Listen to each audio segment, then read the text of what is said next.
To be together this morning. Grateful for the opportunity to just be strengthened by our assembling together.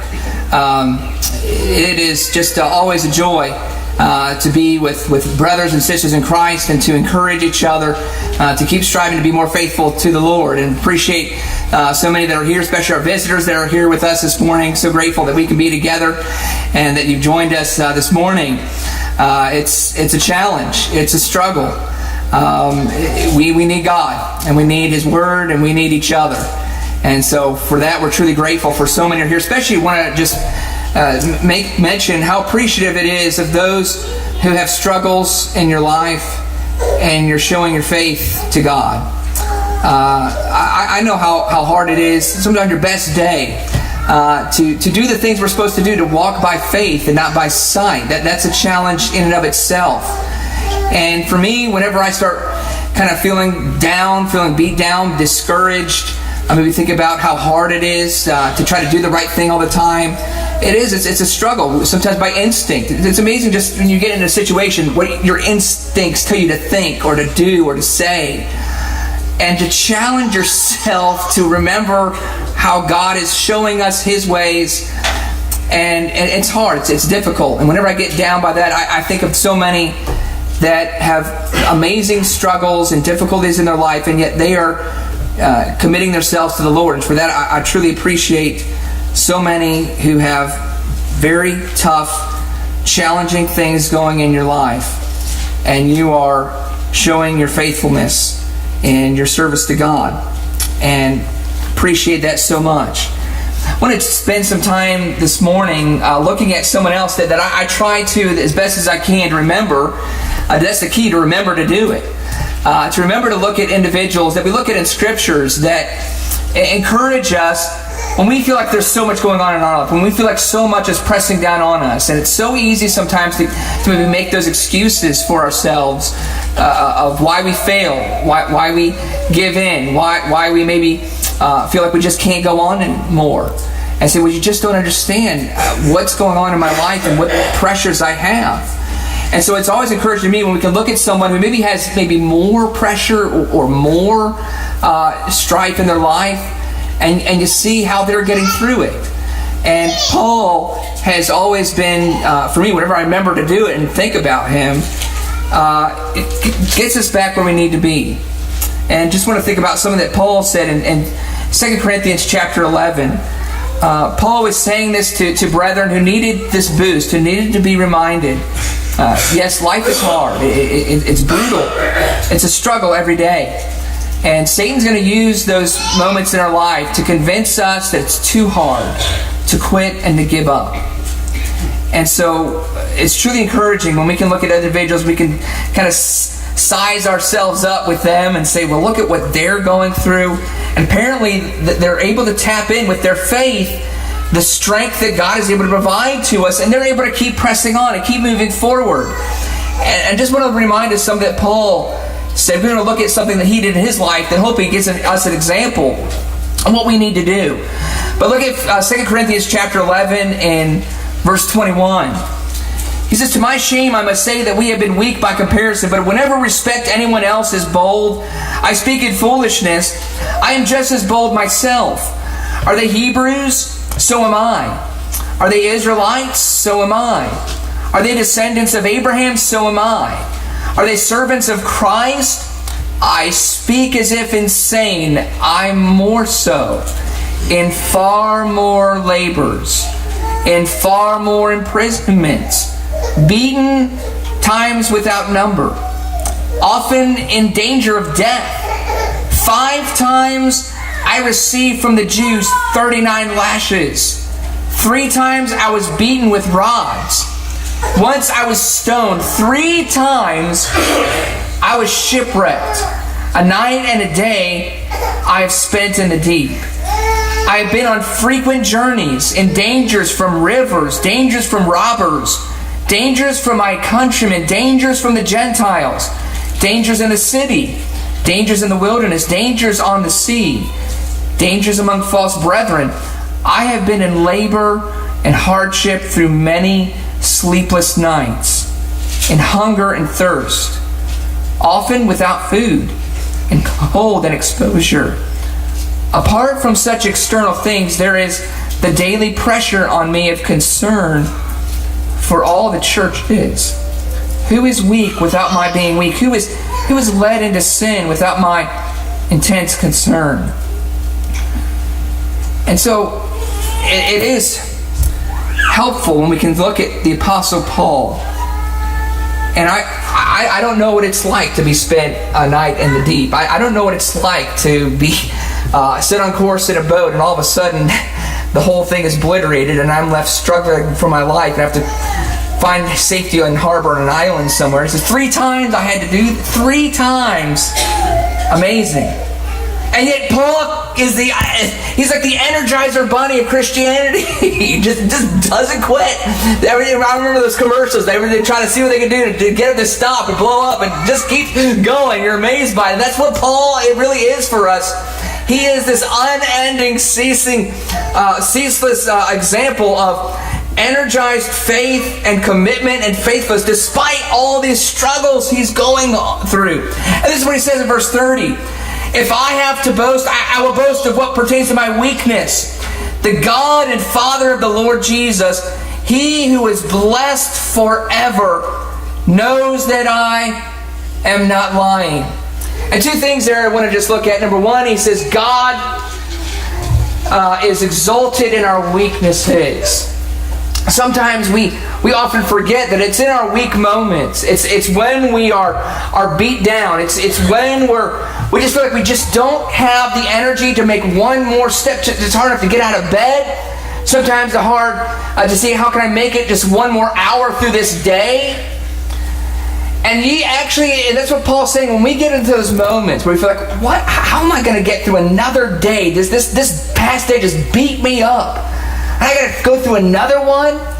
He said that's when God's strength is visible the most. That's when oftentimes it's most accessible to us. Because sometimes we fail to realize when we're feeling great, when we're feeling wonderful, when we've got all the energy in the world, sometimes, ironically, that's when we don't seem to be asking God for strength because we seem to be going on our own energy. We seem to be going on our own merit. And actually, it's when we have been absolutely spent and there's nothing left. That's when God's strength is most visible. And so it says, I'm actually grateful for moments that I'm weakened physically, weakened emotionally, weakened and beat up spiritually. Because that's when I depend upon the God who knows all these things, who's faithful in all things, who is seen in all things, who is always present, especially in our weak moments. And that was his amazing faith, is that Paul tried his best to just be that example of someone who just has nothing left to give, and yet is always showing his faith that God is accessible at all times, especially when we are just laid down and there's nothing left. And I just want to look at an example of Paul's life that I think hopefully will be encouraging for us to just look at and find some help with it. It's one of the examples Paul listed here, where he said 3 times, I spent a night and a day in the deep. We're going to just look at one of those in the book of Acts, in chapter 27. And what's great about this is here we're going to see Paul versus...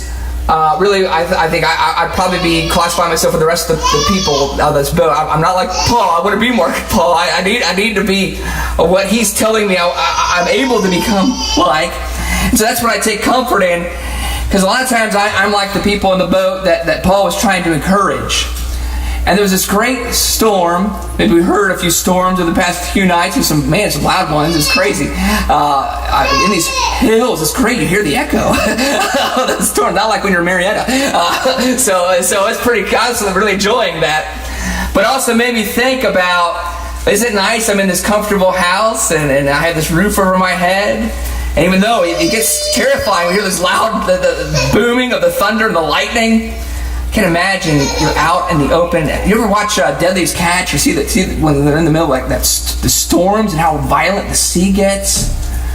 That's why I vision Paul experiencing the violent of these seas, and the most violent storm you can ever imagine comes in and just destroys the vessel that he's sailing on.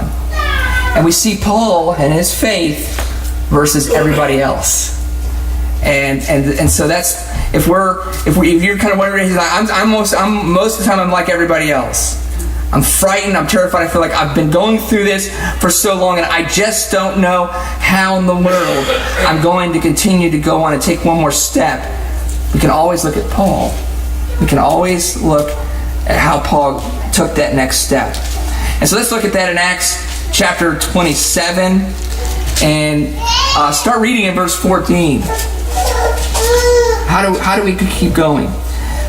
Acts 27 and verse 14.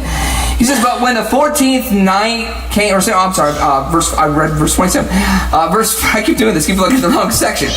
Acts 27:14. But before very long, there rushed down from the land a violent wind called Euraquilo. And when the ship was caught in it and could not face the wind, we gave way to it and let ourselves be driven along, running under the shelter of a small island called Clauda. We were scarcely able to get the ship's boat under control.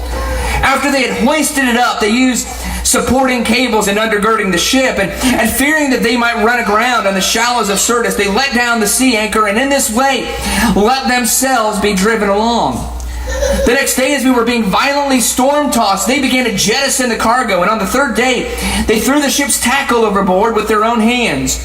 Since neither sun nor stars appeared for many days, and no small storm was assailing us, from then on all hope of our being saved was gradually abandoned. Does that sound familiar to anybody?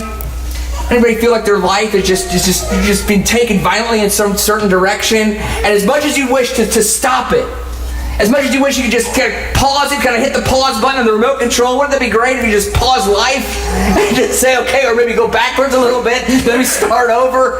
As much as you want to do that, nothing, that's just, to me, that's one of the worst feelings. I think most of us, we're kind of walking along the path and we're kind of maybe, we have a destination in mind. And if someone were to just grab you by the arm and start pulling you in a different direction, I think most of us would try to fight that, right? Try to say, okay, well, you're pulling me in a direction I don't want to go. I need to go this way. But how much scarier as it is when you can't overpower it and you just have to let yourself go because you can't change the direction. Life sometimes does. Life just kind of grabs us by the arm and says, even though I know you want to go here, even though I know your heart is set over here, I'm going to take you way over here. And notice that it says the attitude, they kept trying to drop anchor. I think anybody would want to do that. And that's the metaphor I have in my life when I look at this passage, is I think sometimes I'm trying desperately to do that. Dropping anchor, kind of like I want to control it. I want to be in control of my own destiny. I want to be in control of the directions my life is headed. And when something changes that alters course, it's so frustrating. And then he says that they all hope of being saved abandoned. Anybody feel that way? It's like it just doesn't seem like anything I'm doing is changing course and direction, and it just seems like your hope is just fizzling out. That's describing these people here. And what's great about this is when that was the attitude that just all hope fizzled out. In other words, they keep drop anchor, but nothing. No, the storm is so violent, no matter how heavy these anchors are, the storm is just dragging them and they can't stay still. And finally they just kind of throw their hands up and they said, I guess we're at the mercy of this storm. And the attitude is that they just sunk, they're deflated. There's no hope left. And there's no sense of this turning out well at all. But notice as it continues, it says in Acts chapter 27, verse 21, when they had gone a long time without food, then Paul stood up in their midst. And here's where Paul comes in. Paul stood up in their midst and said, men, you ought to have followed my advice, and not to have set sail from Crete and incurred this damage and loss. Yet now I urge you to keep up your courage, for there will be no loss of life among you, but only of the ship. For this very night an angel of the God to whom I belong and whom I serve stood before me, saying, do not be afraid, Paul. You must stand before Caesar, and behold, God has granted you all those who are sailing with you. Therefore keep up your courage, men, for I believe God that it will turn out exactly as I have been told. But we must run aground on a certain island. But when the 14th night came, as we were being driven about in the Adriatic Sea, about midnight, the sailors began to surmise that they were approaching some land. They took soundings and found it to be 20 fathoms, and a little farther on they took another sounding and found it to be 15 fathoms. Fearing that we might run aground somewhere on the rocks, they cast 4 anchors from the stern and wished for daybreak. But as the sailors were trying to escape from the ship and had let down the ship's boat into the sea on the pretense of intending to lay out anchors from the bow, Paul said to the centurion and to the soldiers, "Unless these men remain in the ship, you yourselves cannot be saved." Then the soldiers cut away the ropes of the ship's boat and let it fall. So here's the metaphor, the analogy I want to use from this text. I believe just like this situation, we are in situations where life's storms pick up and they change the course of direction. How frustrating that is. And we drop anchor. We're trying everything we can. I don't want to go any further than this. If I go any further, I'm just going to fall off the edge somewhere. And I'm not going to be able to be in control any longer. Who knows where it's going to take me? But then when it just seems even more frustrating, that no matter what we do to stop it, it just keeps going and keeps going forward to that abyss, that darkness, that dangerous place that we fear. All hope seems to be abandoned. And you kind of throw your hands up in the air and say, what are we supposed to do now? Well, I want to show you something that someone showed me in this text I got a great deal of encouragement from, is that when we're going through those experiences in life, there are anchors that we can drop, and Paul drops them. There are 4 anchors that Paul drops whenever our life is taking this kind of crazy direction that we can't control. I just want to look at those things and see what Paul did, that we might face encouragement in our own struggles. But one was something I think sometimes I forget quite a bit, and maybe don't realize what a great comfort this truly is. But Paul drops the anchor of God's presence in verse 22 through 23. How often do we forget that even when things are taking the turns that they are, and it creates this feeling of isolation because we see other people that are happy and more consistency in their lives. We feel more isolated. It seems like everybody else has all the good things going on, and then all of a sudden our life is just becoming a mess and things are tearing apart. It makes us feel isolated and alone. It makes us feel that there's no one else who understands. It makes us feel as if you're totally in the dark, and when you look out your window, maybe in that vessel, it's being destroyed, and you see so many other people who don't seem to be going through the same circumstances. It can be terribly frightening and terribly isolating. And sometimes I fail to remember in times like that is that I truly am not alone. That despite the things going on in my present life that may not be what other people are experiencing, same with you all, things going on in your life, and you look out the window and you see it doesn't seem like anybody else is going through what I'm going through now. Don't let that deceive you into thinking that you are alone. You may have a difficult time finding other people who aren't in maybe the same particular vessel that is destroying in your life. But don't ever mistake or don't ever take for granted that God is there. And that's what Paul does, is Paul takes comfort in saying there is someone here that we can grab onto and take comfort of His presence. Notice in verse 21, Acts chapter 27, verse 21, it says, when they had gone a long time without food, Paul stood up in their midst and said, men, you ought to have followed my advice and not to have set sail from Crete and incurred this damage of loss. Yet now I urge you, keep up your courage, for there will be no loss of life among you, but only in the ship. For this very night the angel of the God to whom I belong and whom I serve stood before me and said, don't be afraid, Paul, as I remind them, saying, God is still here. And I realize sometimes we, and myself included, I sometimes fail to hold on to that anchor, or drop that anchor, because sometimes it doesn't get us to where we would like to be, which is, I want the problem fixed. I want to feel in control again. But sometimes the most that we can actually do, which should be comforting, is the fact that realize that we know God sees the mess. God sees how little control we have, and He wants us to experience that so that we take comfort that God's presence can calm our spirits.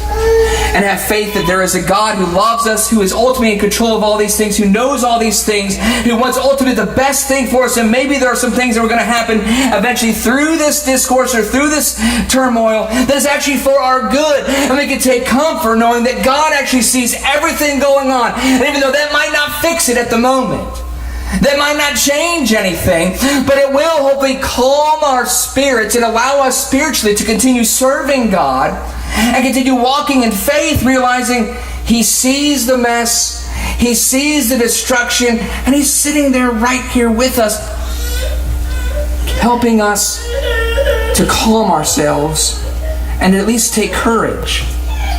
There are several examples of this in the scriptures. One is in 2 Kings chapter 6. 2 Kings chapter 6 was a very unnerving feeling when the people of God had become surrounded in the middle of the night. And there was a servant of God who was just so terrified. He woke up in the morning and found that this enemy had surrounded them. There's no possible way that they think they're going to get out of this. And he's just terrified, that sinking feeling. I think we all know that sinking feeling. That's that sinking feeling that so many of the sailors were experiencing there in Acts chapter 27. It's not just the boat that sunk, it was the hearts that were sinking. And the attitudes and the mindset of courage. In 2 Kings chapter 6, we read of this in verse 14. It says in verse 14, He sent horses and chariots and a great army there, and they came by night and surrounded the city. Now when the attendant of the man of God had risen early and gone out, behold, an army with horses and chariots was circling the city. And his servant said to him, Alas, my master, what shall we do? Sometimes the most unnerving feelings when you go to bed happy, you go to bed at peace, you go to bed and thanking God for the great day you had, and then you wake up and find out it's not going to repeat. And you wake up and everything's different. How unnerving, how isolated that makes you feel. What lack of control you really have over your circumstances. And that's when this man wakes up in the morning and all of a sudden everything has changed. Everything has been flipped upside down. And he's terrified, naturally. He said, Alas, my master, what shall we do? So he answered, Do not fear, don't fear. The anchor that we can drop of having courage, of not letting it discourage us and dominate our senses, is this Adam element. Verse 16 says, For those who are with us are more than those who are with them. Then Elisha prayed and said, O Lord, I pray, open his eyes that he may see. And the Lord opened the servant's eyes, and he saw, and behold, the mountain was full of horses and chariots of fire all around Elisha. When they came down to him, Elisha prayed to the Lord and said, Strike this people with blindness, I pray. So he struck them with blindness according to the word of Elisha. We need to remember that.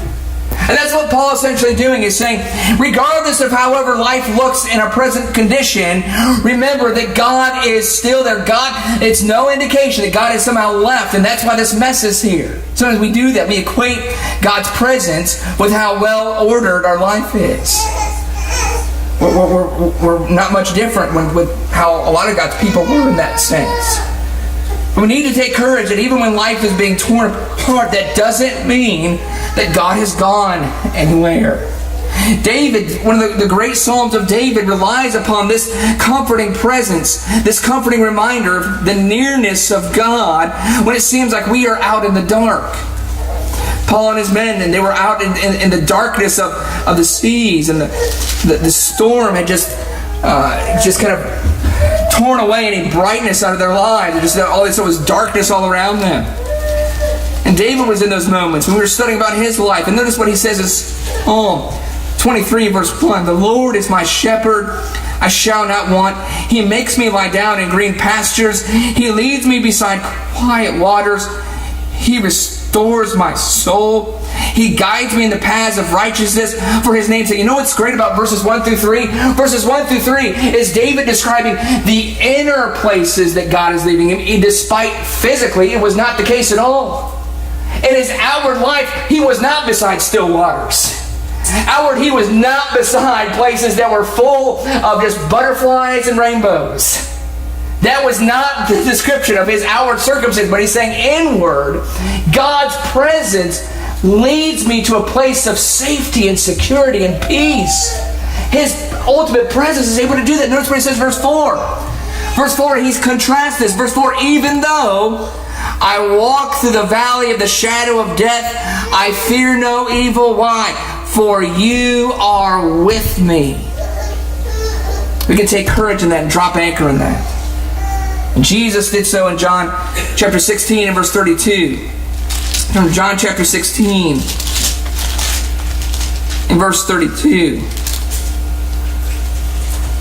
Jesus said, behold, an hour is coming and has already come for you to be scattered each to his own home and to leave me alone. And yet I am not alone, because the Father is with me. And he's also with us. In Matthew chapter 28, verse 19 to 20, one of the last things Jesus said in the Great Commission was, I am with you always. Turn very quickly to Mark chapter 4. Great indication of how Jesus is always going to comfort us with this assurance, and how we struggle to remember it, but we need to keep these things in mind and let Paul remind us that he was always going to hold fast to this concept of God's nearness even in despair. Mark chapter 4 and verse 35. It says, on that day when evening came, he said to them, let us go over to the other side. Leaving the crowd, they took him along with them in the boat, just as he was, and the other boats were with him, and there arose a fierce gale of wind, and the waves were breaking over the boat so much that the boat was already filling up. Jesus himself was in the stern asleep on the cushion, and they woke him and said to him, teacher, do you not care that we are perishing? And he got up and rebuked the wind and said to the sea, hush, be still. And the wind died down and it became perfectly calm. And he said to them, why are you afraid? Do you still have no faith? This is one of the great elements of the power of Jesus. He had the ability to, yes, make everything externally around them calm, but he often will not, or rather allows those things to remain a mess, to test our faith, that we might enact that faith, that even in the mess, God has not gone anywhere. That's what he's trying to explain to them. Jesus is trying to explain to them, you see my power. I can calm the wind. I can make the wind perfectly calm again. But more so than that, you know what he wants to be more calm? Our inner spirit.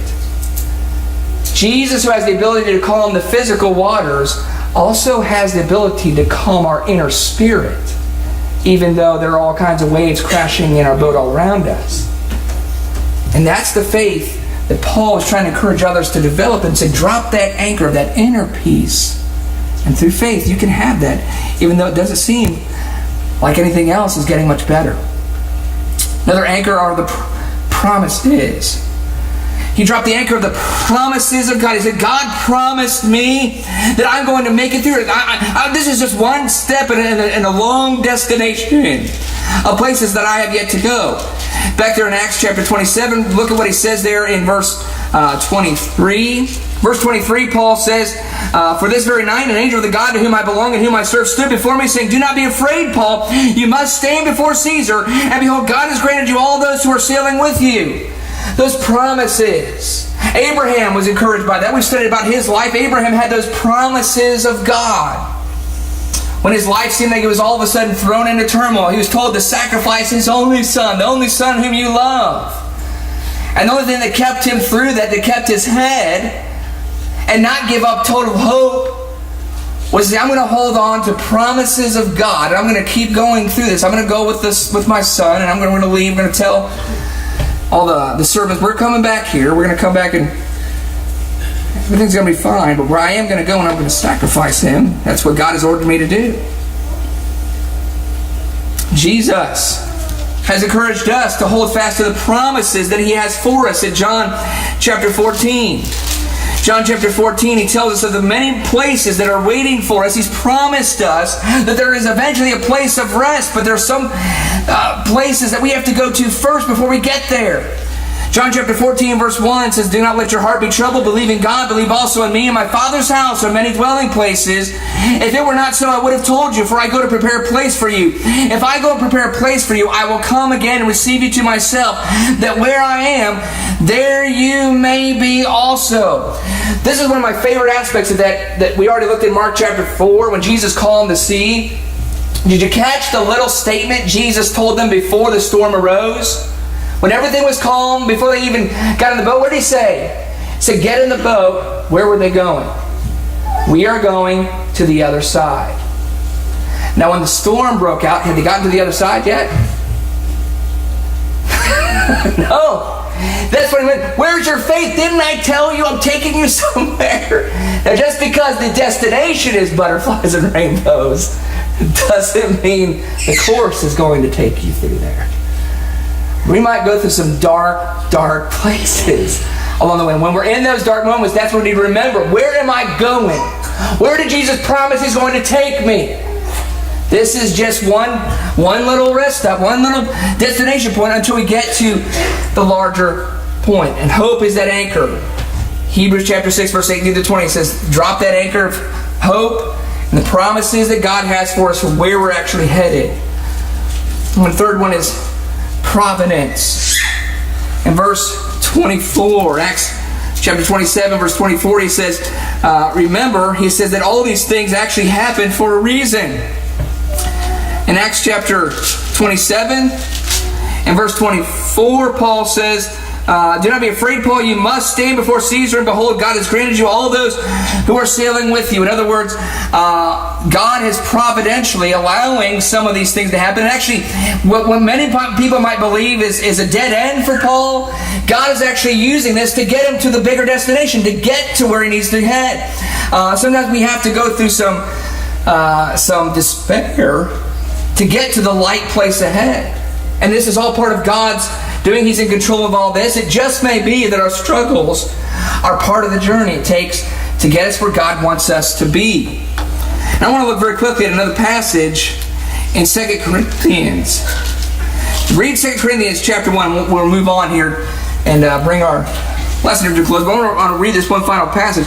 2 Corinthians chapter 1, verse 3. It says, blessed be the God and Father of our Lord Jesus Christ, the Father of mercies and God of all comfort, who comforts us in all our affliction, so that we will be able to comfort those who are in any affliction with the comfort with which we ourselves are comforted by God. I want to stop just for a moment on this. We're going to end here very quickly, but I want to stop here on this one passage.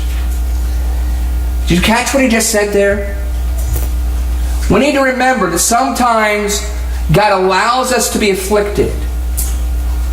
He wants us to drink all of the pain and all of the discomfort and all of that misery. He wants you to experience every last element of it. Why? So that you are now fully equipped to help the next person going through what you went through. Paul says, I take comfort in knowing when I'm afflicted, it's that I can be a comfort to the next person who's afflicted.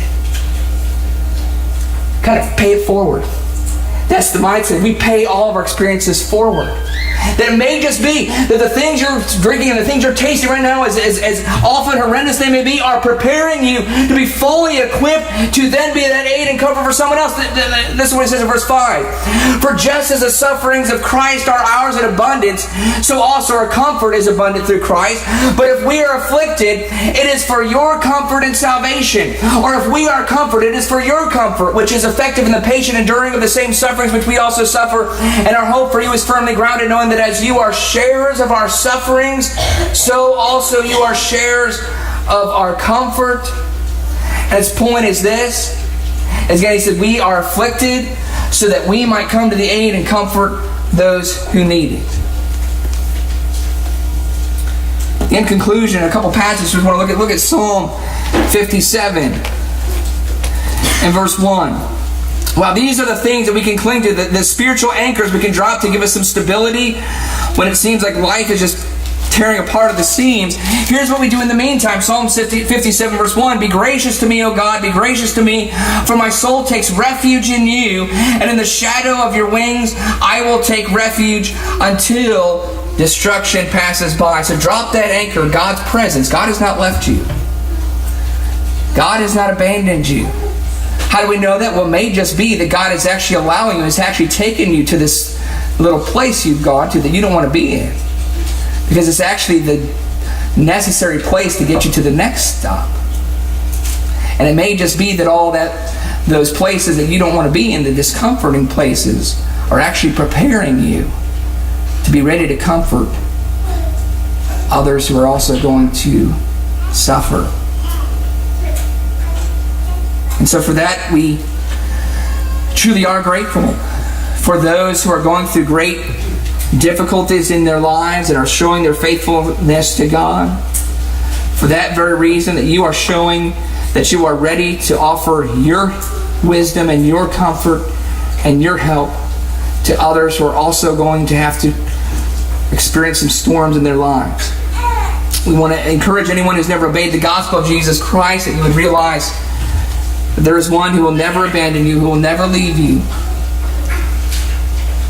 but will train you, will teach you, will allow you to maybe go through some disheartening experiences in life to strengthen you and equip you, but will never abandon you, and will always offer to you the same promise He gives to all those who are faithful children of God, that if anyone sins, we have an advocate with Jesus Christ the righteous. He writes these things equipping us that we may not sin, but if anyone sins, we have an advocate with Jesus Christ the righteous. We want to equip you to be able to have this advocate, that you might obey the gospel, being buried in water for forgiveness of sins, confessing your faith in Jesus Christ as the Son of God, turning to live by faith, to walk after His ways. And if you are subject to that and you are ready to be washed in the blood of Jesus Christ and forgiven of your sins, we encourage you to do that. Once you come to the front, always stand and sing this song together.